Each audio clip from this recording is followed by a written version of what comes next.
Perfect. That looks like it's going. Okay. So Start. thank you everyone for joining us today. Joel has been kind enough to conduct this interview to help me with my master's research. As everyone knows, Joel is a very elite triathlon coach, coaching some of the best athletes in the world. Just to give a little background on what my research is, I'm looking at the motivational strategies of some of the best ITU triathlon coaches.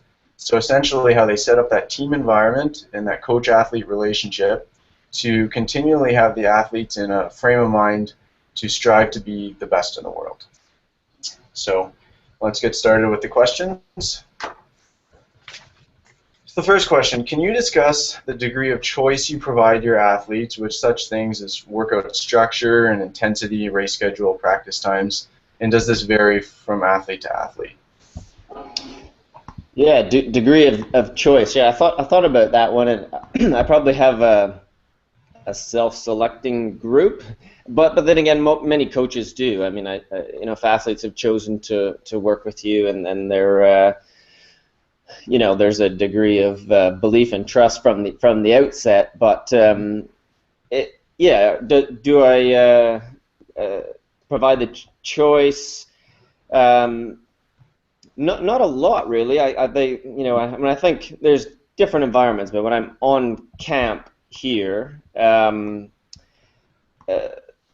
set the schedule, the basic program, practice times. A lot of that is set, but within the workouts, within the sessions, there is a degree of autonomy that we strive for, and that's how to do the session on the given day, and that's probably where that comes in is how how they decide to do a particular workout. And obviously some are very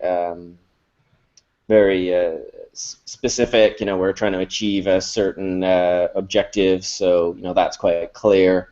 So would that be more about giving them kind of choice in the paces that they're hitting based on how they're feeling during that session? Yeah, so an example today, like we did a building set of hundreds in the pool, and I'll say, like, based on how you feel today, you can decide how much you want to build. Here are the pace times. Here's roughly what we're aiming for, and then you have some autonomy within that to hit those times, or you hit the effort base, and then see what the times you get are. So so there's some autonomy within a structure. I mean, I suppose if we have part of the job of the coach is to organize and provide that Right. direction, the guidance of what we're trying to achieve.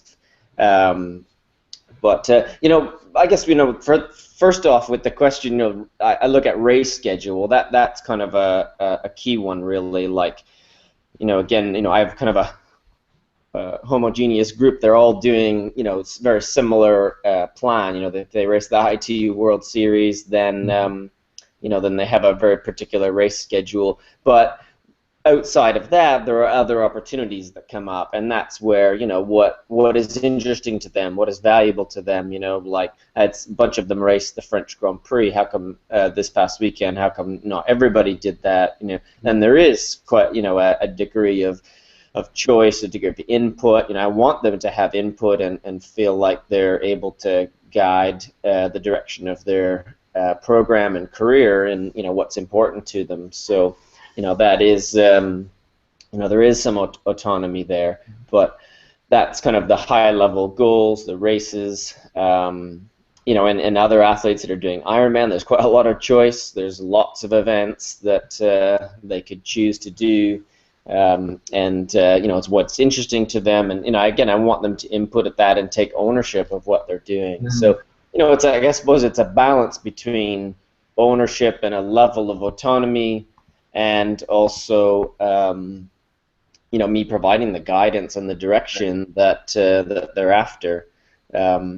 So do I provide more choice to some than others? I suppose it's how much choice do they seem to require to perform at their best, or desire or need. And it's different. Some are lead me, tell me what to do, and I'll do it, and some really need to have that partnership and feel that they're really, equal partner in the process. And it's not always with performance or abilities. You could say, oh, well, the top athletes might, desire or want that, but sometimes developing athletes, in order to feel connected and ownership in what they're doing, they need a level of autonomy. So it probably has as much to do with personality, not necessarily ability or talent.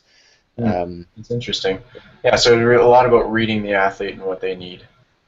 Yeah, I think so. Knowing what their personality is like, back when I was working in Canada, for Simon Whitfield, like, he really needed to be part of the process and really have ownership of the program, his high level plan, in order to get the most out of himself. So that was something that every coach that worked with Simon needed to know to get the most out of him. And if you didn't, if you made plans without really him, for instance, kind of buying into it, then you might have problems later. What if things go wrong? Then what? And if it finds out that if it comes out that you didn't really believe in what we're doing or have doubts, then then that might come back later to be a problem. So right, absolutely. I strive for that ownership and partnership in what we're doing. So the next question, having several highly motivated athletes in your group, how regularly do you have to set limits on how fast athletes can go in practice? And what strategies do you use to accomplish this? Yeah, that was an interesting one as well, because I thought, how often do I set limits? Well, not usually ever set limits exactly like that, because often, we have an objective of what we're trying to achieve in training, and we set guidelines that, are about that, and I suppose I don't see them as limits. I think, what do we want to achieve? What do we want to achieve on the track tomorrow? We're going typical track Tuesday. We're going to do a track session. What is it that we're trying to achieve? Well, in this case, we're going to do some kilometer reps. What pace should those be within this range, to achieve a particular outcome? And that's the range that we set to target in the workout. So, is it a limit? I suppose there's an upper limit, and if they, if athletes consistently were exceeding that, and then as a result we were seeing struggling to recover, either during the session, not being able to finish it well, or the following days. Sometimes they can do the session but not the next day. They wouldn't be able to back it up or recover. Then, we would go back and use that as a learning point. That obviously was too much, and that doesn't happen that often, though. I think, usually we set the targets what I think is appropriate. If they probably more often than not, the overall training load that these guys are under. I mean, again, my context is full-time athletes. That the overall training load that they're under puts somewhat of a limiter on itself. So chronic fatigue or acute fatigue will limit how intensely they're able to push themselves, such that we don't have to worry about them overdoing it too often. More when I'm going to the track or any particular session, I'm thinking more like, how did they achieve what we set out to, rather than massively surpass it. However, Right. As well, in the big picture, we are, we're trying to evolve the athletes. They're trying to get better. Of course, they're going to have to surpass the previous performance limits that they had in training. So, it's how gradually you do that, I suppose, is the appropriateness of it. So they're going to have to be better than they were before. I mean, and therefore are going to bump up against that. But we've got to do that in a progressive, sustainable way that Right. that they can handle, that they can back up, that they can do consistently. The athletes that I know that maybe have a different physiological profile, ones that with more anaerobic ability, sometimes they need the brakes put on sometimes, but that's probably more rare in endurance sport and in triathlon.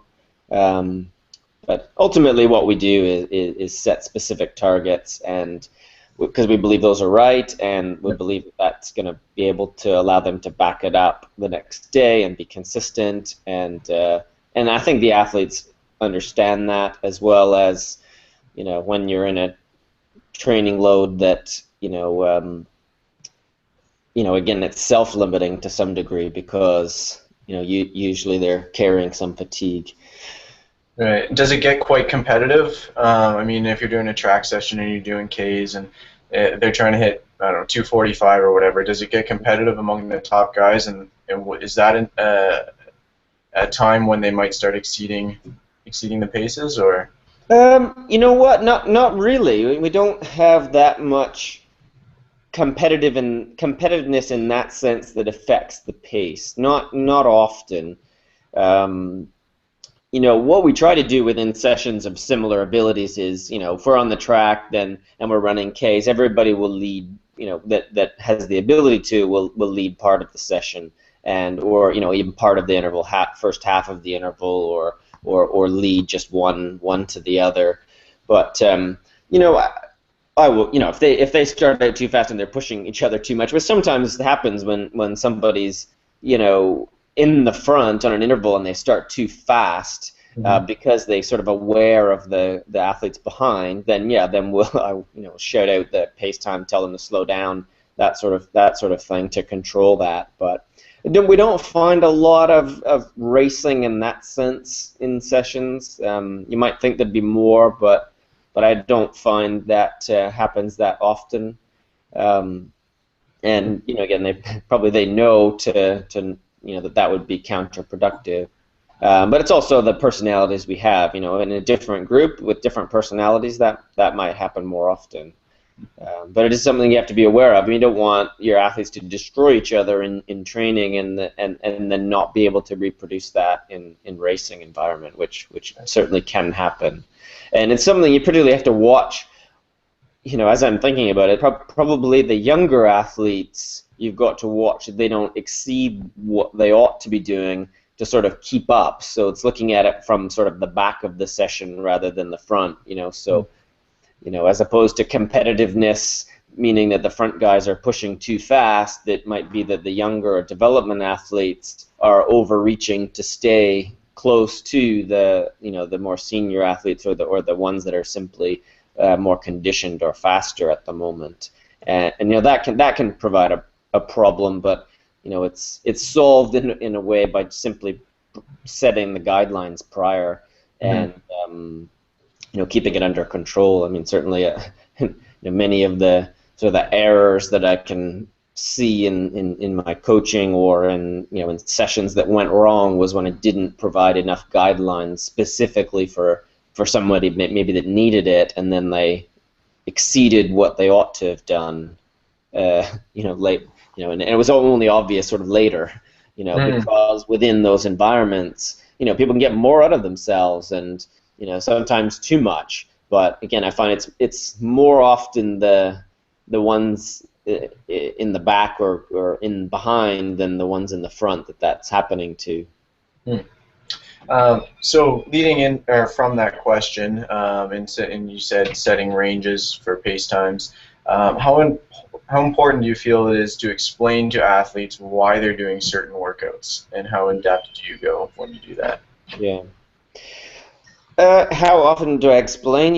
Again, my context is probably pretty unique, but not very often.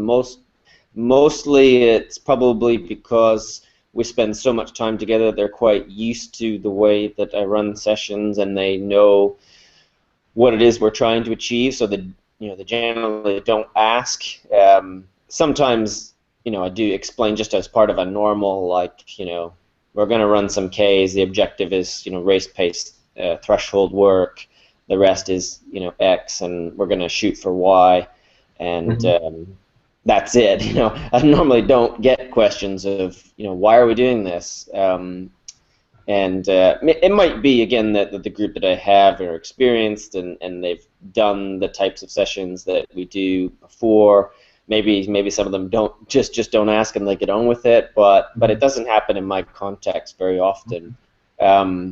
certainly if they did, I would feel that it would be important that they know why we're doing what we're doing and what we're trying to achieve, because things can go wrong, if you've got particularly long set and they overdo it at the beginning or they don't pace themselves well. But often the session is self-explanatory, and we have principles such as we want to finish what we're doing well, and therefore we need to pace it well. So, but yeah, it doesn't happen that often in my context.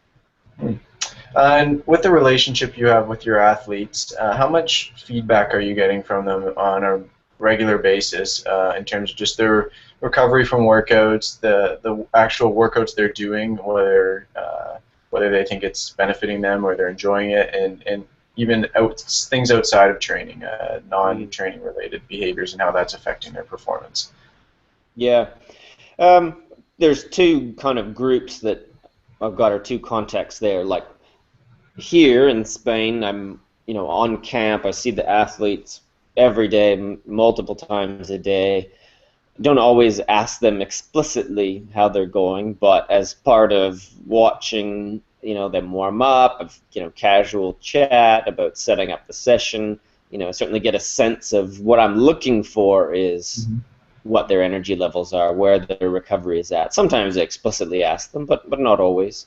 So, but it happens all the time, really, in person. But of course, you can use body language, you can use the way that they talk about things, general sort of mood.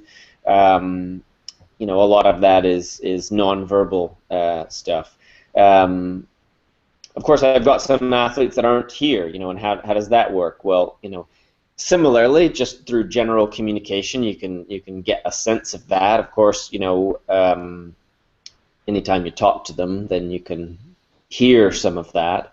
I'll use a training log where the type of comments they have, and usually the athletes that aren't with me, I will look and see how their sessions are going, what their feedback is, how they're communicating, and then ask them explicitly, near the end of a week or a cycle, what's your overall thoughts on the week, energy levels, mind, body, generally, and get some very specific feedback then.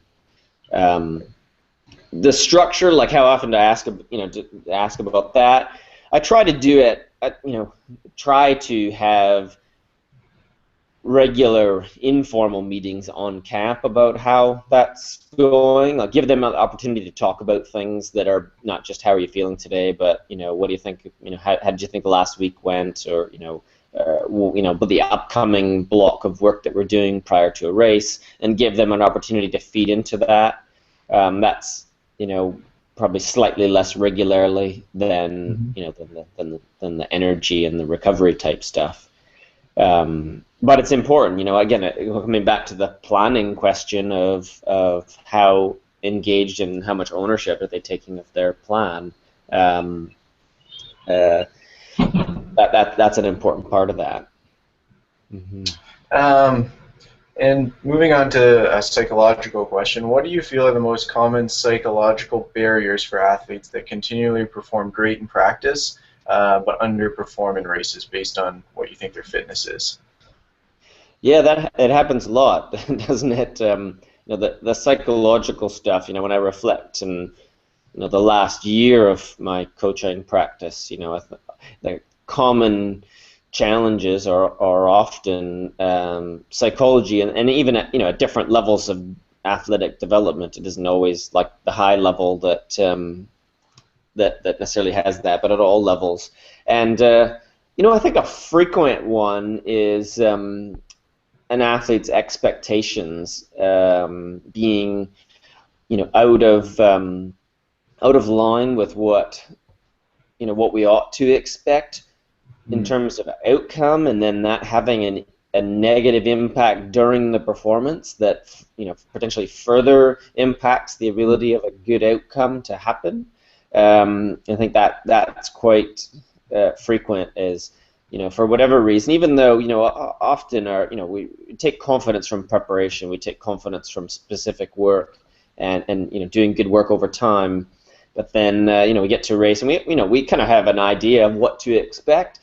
but if things aren't going in an athlete's mind, if it feels too hard, if it's, if something happens, they can't get their wetsuit off, or they miss a pack because somebody is maybe crashed in front of them, or something has happened, and their ability to deal with that and still have a performance that is reflective of their ability, that resilience is it goes hand in hand with expectations, but the ability to convert that that potential to performance can be hampered by those two things. So is there a way in practice that you train that resilience, and that is there ways you challenge them psychologically to be able to deal with things going wrong or feeling too hard, or anything like that, like unconventional ways as opposed to just giving them a specific workout? Yeah, I mean, I suppose to some degree that's the daily environment, that there are always things that that happen that you have to deal with, and getting better at dealing with those in the training and preparation environment, without that pressure, of course, is the first step to being able to do it with pressure and with expectation. If you can't do it on a daily basis, if you're struggling, if athletes are struggling to manage themselves, if things consistently aren't going well, then how are we going to transfer that to racing performance, predictable racing performance? And then that definitely happens. There are some athletes that just seem to struggle to be together. They struggle to pull themselves together and be organized, be professional, and have bad things seem to happen to them, or they describe having bad luck, or there's always something that they're dealing with, and we have to smooth that out. They've got to be able to manage themselves in their training and their preparation, in order to be able to do that in races. And I don't find we need to do anything really specific to create those situations, because they happen all the time. We might go to the pool and find out it's closed. We've got to swim in the lake, and now we're doing something different than what we thought we were going to do. And how do people deal with that? Do they get on with it? Do they cope with it well, or does it throw them off? And this happens all the time. Bad weather, or within sessions. The session is not going well. What strategies are we going to have to try to find a way to make it happen? Whether it's process in the moment, we're on the track, it's not going well, let's focus on being on top of our cadence, and seeing if that will bring things around, or get in the draft on the heels of the athlete in front, and use them to pull you around, or whatever in process abilities there are to that we can take into racing. So again, I feel like that there's opportunities all the time to do that, and if we use them, then they're more likely to be able to do that in the performance environment. And yet, still, there are some athletes who do almost everything right in training, and the performance environment is different. I mean, there's a different kind of expectation, and I try to manage that. I try to help them manage that as well, so that. Would you feel that it's ever a lack of self-belief on behalf of the athlete, or even a fear of succeeding beyond what they believe they're capable of? Yeah, lack of self-belief and lack of self-confidence are huge, in the way that impacts the way that athletes race. Athletes who are self-confident and assertive can take being knocked around on the swim and still be moving forward. Athletes who are not maybe they get in trouble around the first buoy of the swim, and or in any situation, open water, and they end up sort of being passive about it, and they move backwards, and they're not they're not moving forward, and that puts them in a worse position then. So it's maladaptive. If you get knocked or dunked at the buoy, and you don't kind of fight through it, or be assertive about that situation, then you're less likely to be in a situation where you're going to be successful. Or also see a lot of, there's such a difference between the athletes that know they can be successful, of where they put themselves on the bike, Every athlete that are racing the World Series, they know that they should be riding near to the front. They know that, if they're going to have a chance at a top result, they need to be in T2. Well, how strongly do they believe that? Because the very best are almost always in those situations, and they don't find themselves at the back. They're riding in the right place. They set off in T2 at where they ought to be. It doesn't go right 100% of the time, but the majority of the time they find a way to make that happen. Ones who are not that confident or do not have strong self-belief often don't put themselves in the right place, and they lessen the chance of being successful. So yeah, I mean that you'd be surprised. I don't know. Maybe not, but I do find working with lots of different high-level successful athletes, how many of them aren't particularly robustly self-confident. You think that they would be, but I know world champions that struggle with insecurity and lack of confidence as much as development athletes do. So it isn't necessarily about their success, although you would think that athletes that are less self-confident or have a less of a sense of self-efficacy would be likely to achieve the top, but it's also the consistency with which they do, and also are they achieving their potential when they're perhaps more passive or less assertive in those environments. In regards to providing feedback to your athletes, how regularly do you give such things as praise, positive feedback, constructive criticism, or negative feedback? Does it vary between athletes? Yeah, I think it varies based on the context. So on any given day, it might be all of them, it might be none of them. It's not necessarily on a schedule or plan. It depends on what I see or what I read or what where there's opportunities. I mean, I think there's teachable moments all the time. So I think constructive criticism or positive feedback to accentuate something that's good that's happened, or praise. I mean, they might happen all the time. And does it vary athlete to athlete? Yeah, I think based on needs.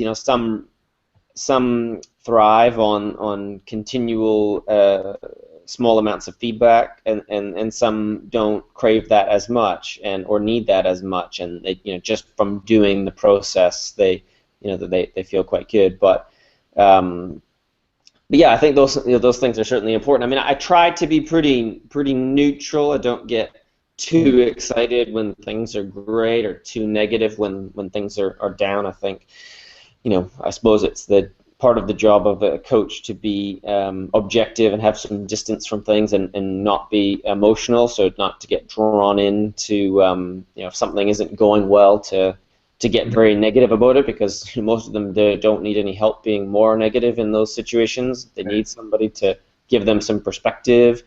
Vice versa, praise in that. I mean, we look at London that just happened, the London World Series. Obviously some of the athletes had big success, but there's so much that can and needs to be better as well. So we can give some praise, but also look for opportunities that things could have been better.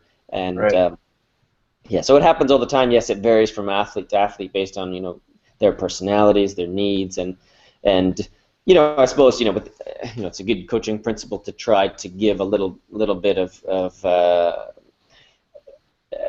feedback, contact with every athlete at every session to make sure certainly you're not going, I mean, my context again is a fairly small group, so it's not difficult, but in a large, in clubs and when you've got 20, 30 athletes, so that might be more difficult to do that, but something to strive for in any case.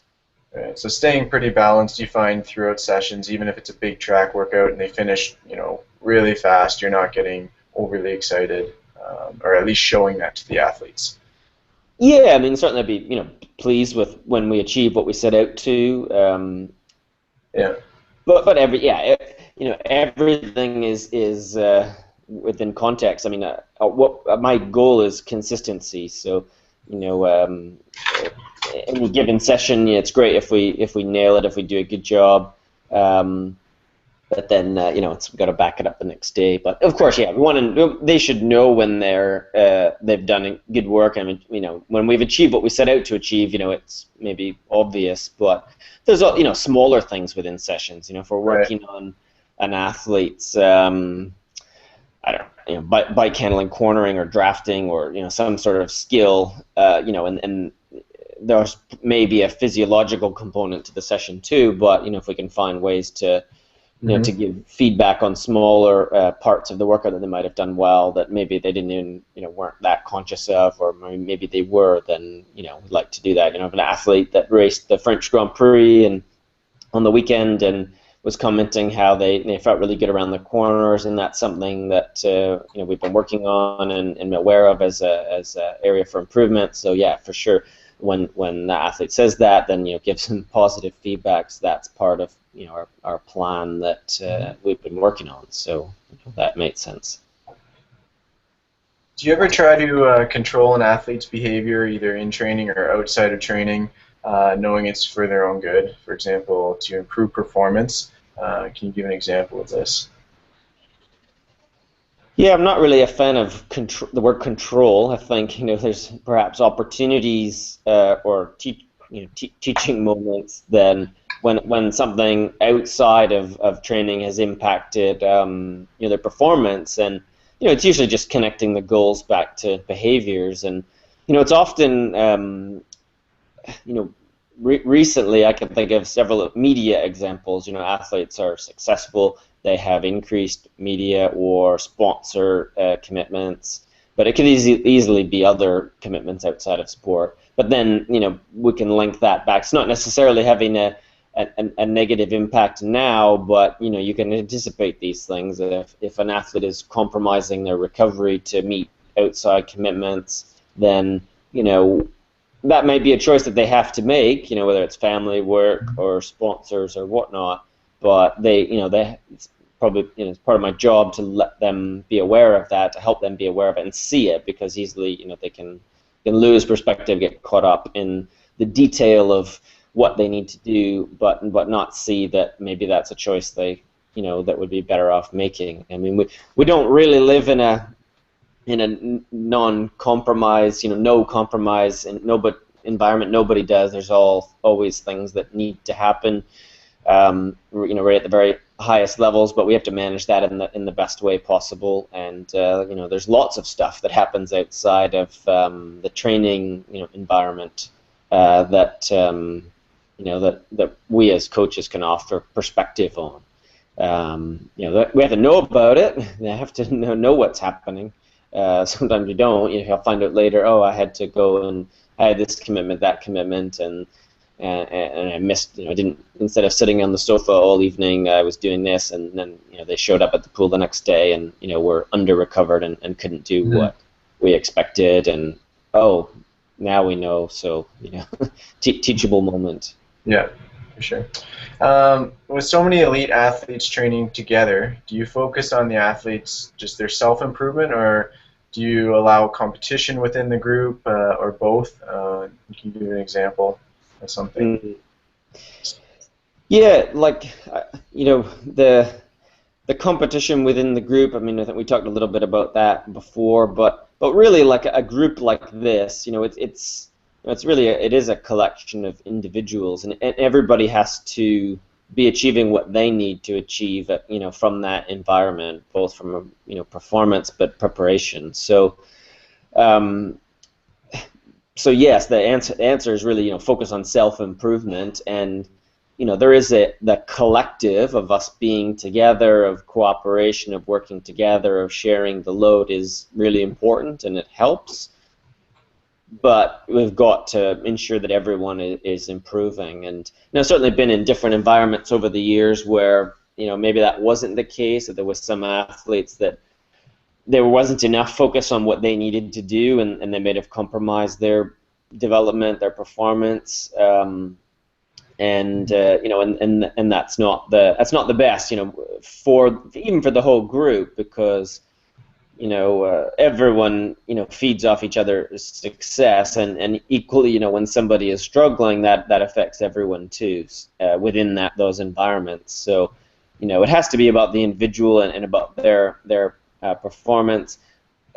It's not competition so much within the group. Again, I don't see them as racing each other within the group, but supporting what the objectives are. So if we have something as simple as a basic ride, that has certain parameters, and people can participate in that and help each other achieve that.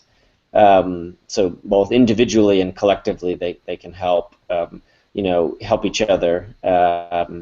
Or a really specific bike session where we're doing pace line or group efforts where you need each other to achieve what you want, to achieve the variability or to achieve the the changes in pace or the efforts that you want to achieve. So that's not so much of of competition, but synergy. If they want we want to achieve the same things, and believe collectively that we're stronger doing that together, and also I think it's also partly the collection of resources together. That's part of the reason why we're stronger together in a squad is we pool resources, meaning the athletes have a coach in one place, we have each other in one place, we share on things as simple as costs, of logistics, of all these things together, and so that helps everyone achieve what we're trying to achieve. We have common goals. We want to compete with the best in the world and have the environment that allows that to happen, and collectively we do that. It doesn't. Sorry, go on. No, go ahead. You can finish your thought.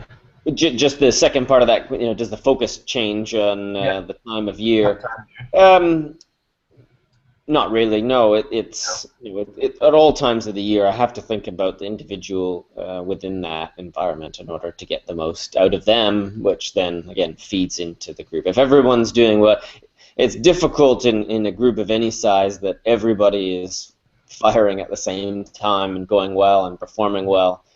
But certainly, I want strive towards that that every athlete is performing well, and whether it's within their preparation, and or their performance, and both really. So you're saying how the athletes, you guys work better as kind of as a whole, as a group. Do you think there's certain athletes that work better by themselves or do better when they're training by themselves, and do you separate athletes or? Yeah, I mean there are some that do fewer sessions together. In any given day, this is where autonomy comes into it. Often, of course, we meet at the pool, or where there's needing to be a booking. But there's also autonomy. Do you want tomorrow morning? There's a ride scheduled on everyone's schedule, but there isn't like a group ride. But they'll often talk amongst themselves and set a time and meet, and that's fine if they want to do that. But if they prefer to be in their own space, then then they can do that too. And as for main sessions, like the tough workouts, are they pretty much all as a group? No, they're not. It depends on who we're trying to what we're trying to achieve individually, and what lines up. So when we're going to the track tomorrow, we'll probably have one session that the women do, and two different sessions that the guys do. So there'll be sort of three things happening during that time, and that's based on what I think that they need. Sometimes it's because I want to separate them, because I don't want them to become over competitive, because I want them to manage their pacing better, or manage what we're trying to achieve better. Sometimes it's because they need something different than someone else. There's not a lot of differences in training for triathlon, Olympic distance, or any distance. It's you've got to be fit and consistent and strong, but there are differences within. Particularly, I see it within the race season, like we have now. Like where some raced the French Grand Prix, some didn't. Some raced Yokohama and London together, and some didn't. And so there are differences as far as what they might need. Do they need a a VO2 max session, or do they need a threshold session, or do they need a long session, then there might be some differences there. So a lot of it is the same, but I suppose the small differences are important. So back to the psychology. What psychological traits do you strive to develop most in your athletes? I know you spoke before of resilience.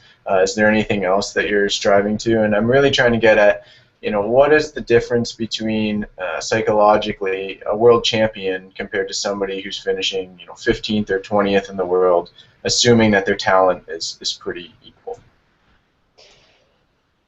Yeah, those are interesting differences, and there's lots of studies on these sorts of things. But I think in my experience, particularly in someone's progression, what changes from when they're 10th to 20th in the world to when they're capable of being a world champion or a world medalist or Olympic medalist. And what I see is the ability to see what they can control within their environment, and sort of a certain comfort with that.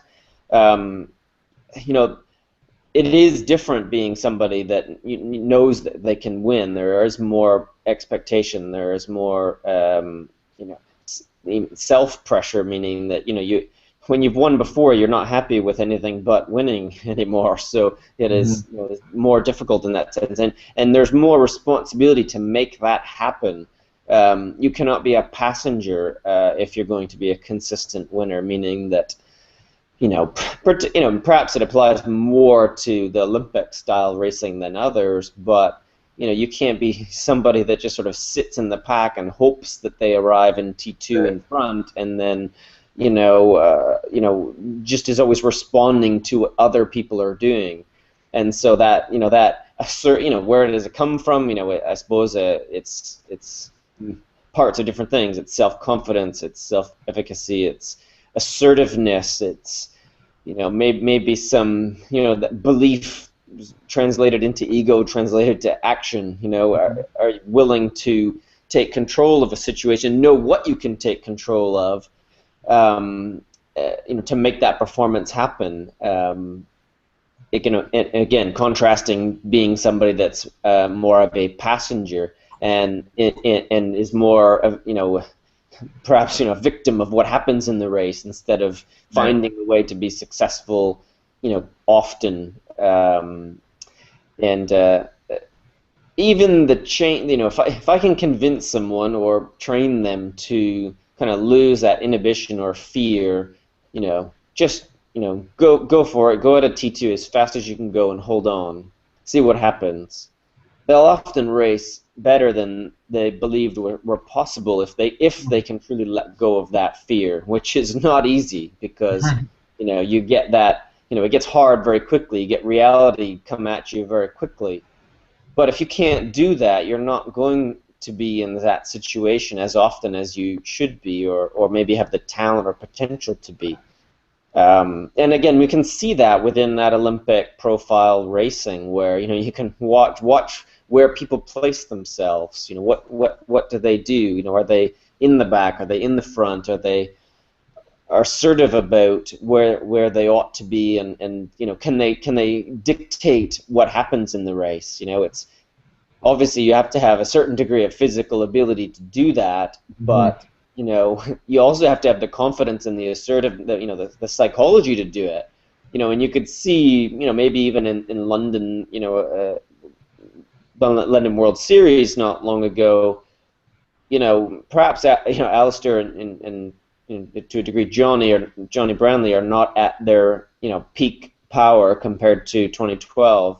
However, Alistair was still racing in the same way on the run, and pushing the pace on the run, making attacks, making moves, and that's a great display of those qualities, those attitudes. Is maybe he didn't have, he wasn't in his best form, but he was still able and willing to do that. Right. And that's just a mindset that he holds, you would say. Is there strategies that you use to develop that in your athletes, or does it just come through putting in the work over time? it comes from a lot of places. We try to get athletes to think and behave like leaders in a training environment, meaning they're able to make decisions in training. They're able to see what's happening when we have sessions where that's appropriate, like where there's a tactical element to training. But often it comes through a progression of racing, step by step. They get in a race, they experience bits of that.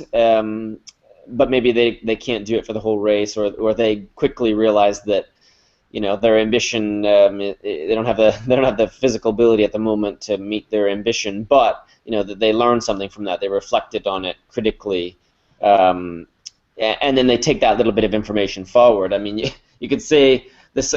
We have an interesting example just again within our group. You got Mario Mola being outsprinted by Javi Gomez in Yokohama. And what does he take away from that makes him in a position to win in London? Then, well, it's not really one thing, but that experience was something that he could leverage then into winning in the next race. The situation is always different; it's not necessarily the same.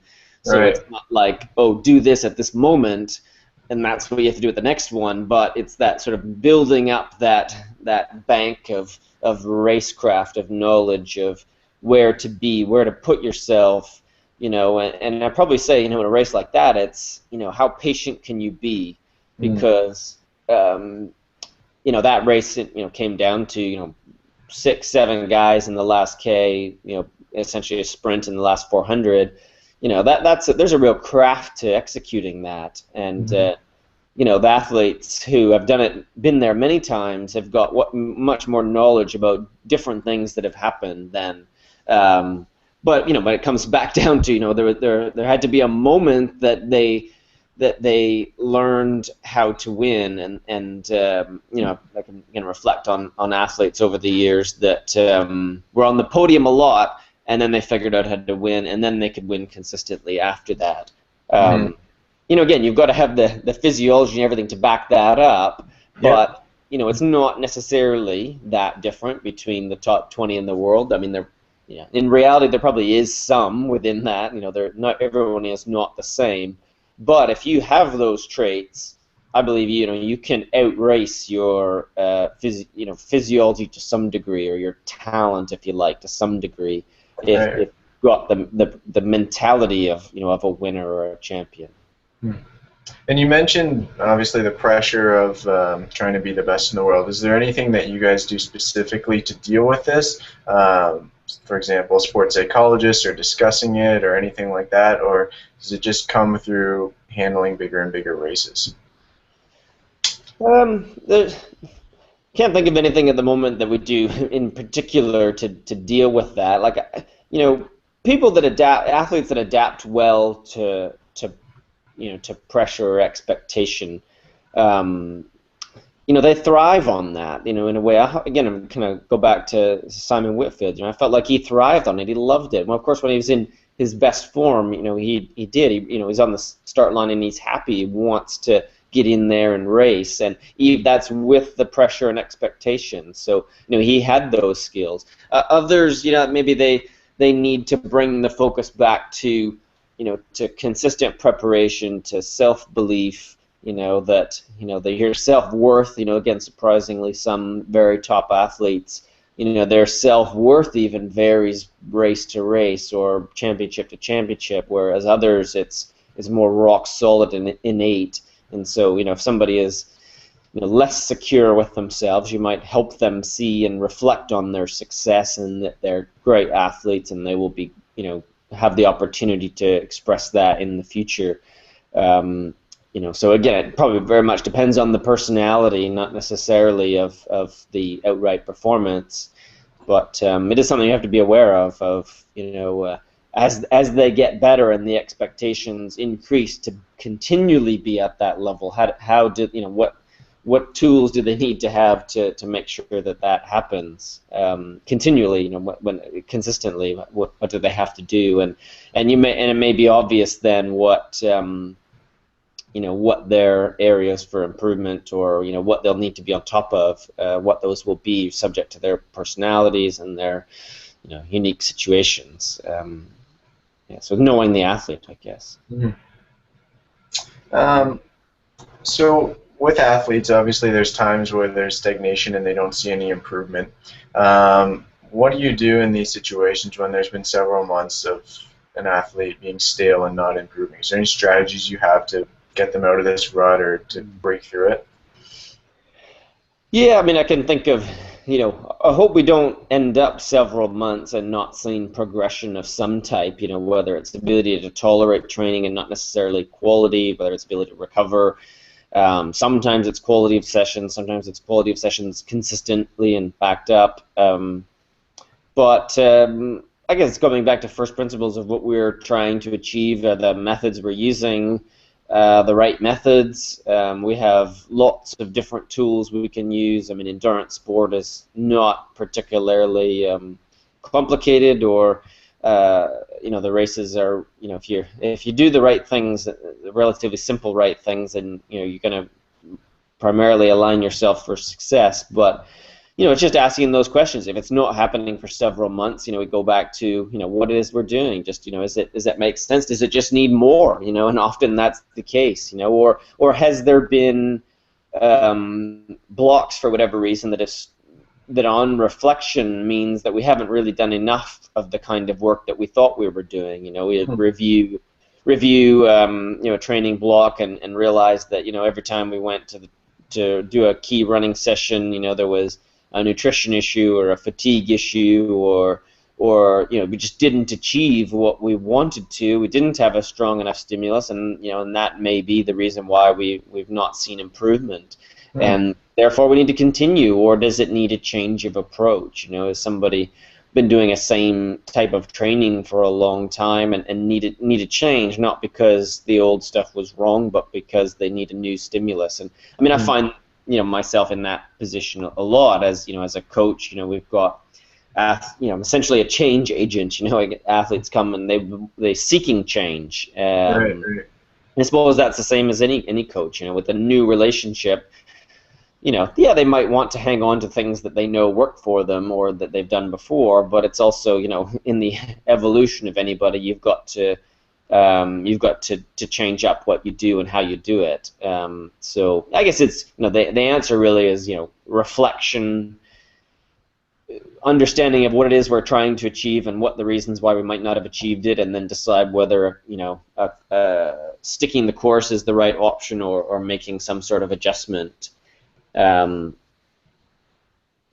the process. And you mentioned more. Do you find certain cases that sometimes it's less, that they've just been training too much, or is it generally typically they don't have enough of a stimulus? Sometimes it's that they have been doing too much. Depends where they're coming from. If they're coming from within our own program, then they know what they're doing and presumably have estimated correctly that they ought to be able to do what we set out. But sometimes they can't handle the total loads. We've got to drop that down a little bit until they can. If they come from another program, then there might be some analysis of that. But yeah, if I was to offer a comment, on the whole, athletes try to do too much, and particularly too much intensity, too many high quality sessions, and not content enough just doing a basic level of volume and backing that up. That's way more common than the opposite. I mean, how many runners do we know that will to sort of use an example? How many will go to get them build themselves up to 100 miles a week before they start doing a lot of high quality running? That's not usually the case. They might do their 2 or 3 sessions a week and gradually build up the total volume that they're doing. Right. So in that case, they may need to back off in order to elevate the total load that they can do. But there's all sorts of different ways to do it. I mean, you can be successful with lower total volume programs. You can be successful with higher volume, lower intensity type programs. But it's picking the right thing at the right time for a particular athlete, which I think is the art of it, or the coaching of it. So just a couple more questions, more general questions. What would you say that are 2 or 3 key behaviors that you have that have made you successful as an elite triathlon coach? Um, I've been in the right place at the right time a lot, but that's not really a behavior. But can't deny that. But I suppose I've been willing to put myself in the right place at the right time. But I suppose fundamentally underpinning that is just a persistence to it. From when I decided to move out to Victoria in British Columbia to take a development job there, to striking out on my own, to coming back to Triathlon Canada, then to going overseas, just being persistent at it. I think that's been important. I mean, it's not easy, particularly. There's not a lot of roles or jobs for elite coaches, so you kind of have to make your own way, and find everyone's path is going to be different. So persistence to that. That it's not really a outcome exactly, but persistent to what it is you're trying to achieve, or persistence to keep along that path, I think has been important. I think in my particular situation, I think my ability to relate to particularly senior athletes or independent thinking athletes, more difficult athletes. I feel like I've got some sort of skill set to deal with those kind of athletes, because often many of the top many of the world's best athletes are like that. They're not easy personalities, and you've got to have the ability to cope with that. So if you're very autocratic, or a discipline type coach, or do exactly what I say type coach, you may struggle with those kind of personalities, and that's not really been my way, and I think I've done well as a result of that I've managed to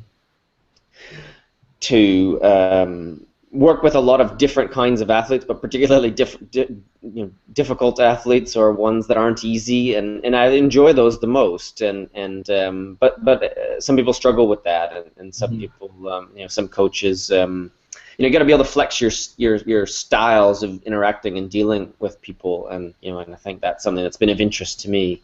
So that's probably another part, and and I think the other part of that of coaching is the ability to pull everything together, and I think that's what triathlon is, but pull everything together as a coach, all the different elements, and simplify that down into a program that has the essentials, and a way of coaching that is about the essentials and is about doing the basics really well. And in triathlon, or in coaching, there's a lot of complication. There's a lot of it's really easy to make it more complicated. It's really easy to make it more difficult than it needs to be, or to make things science-based, or feeling sophisticated, or all things that can make it more difficult to do the basics well. It's perhaps counterintuitive for those that haven't experienced what it's like to have a lot of resources at your disposal, as I have in different environments, where you realize then what is really important. Because often, before I went over to British Triathlon, I fantasized, wouldn't it be great to have pretty much no limitations to what I was possible to do, and never have money as an object, as an obstacle. And I realized that wasn't the case at all, and I just traded one set of problems for another. And in fact, money never stops being a problem, no matter what program you're in. Money is always an issue, and therefore, as a coach, you cannot let it become the issue that then defines what you can do or can't do.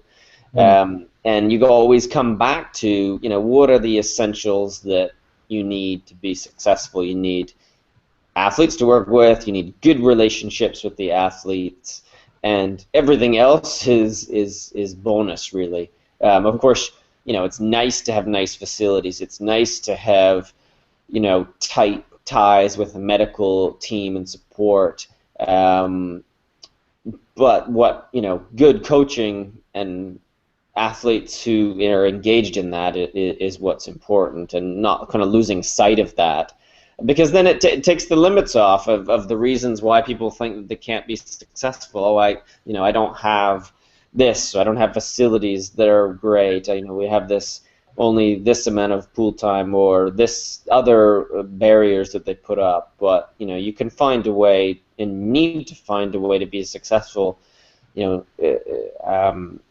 without those kind of limits that you put on yourself. I certainly have gone in and out of programs or environments with resources and no resources, etc. And you have to have those. And if you do those, you tend to end up with more resources than not, or more interesting athletes to work with than not. And if you don't have those sort of barriers to what you think you can achieve.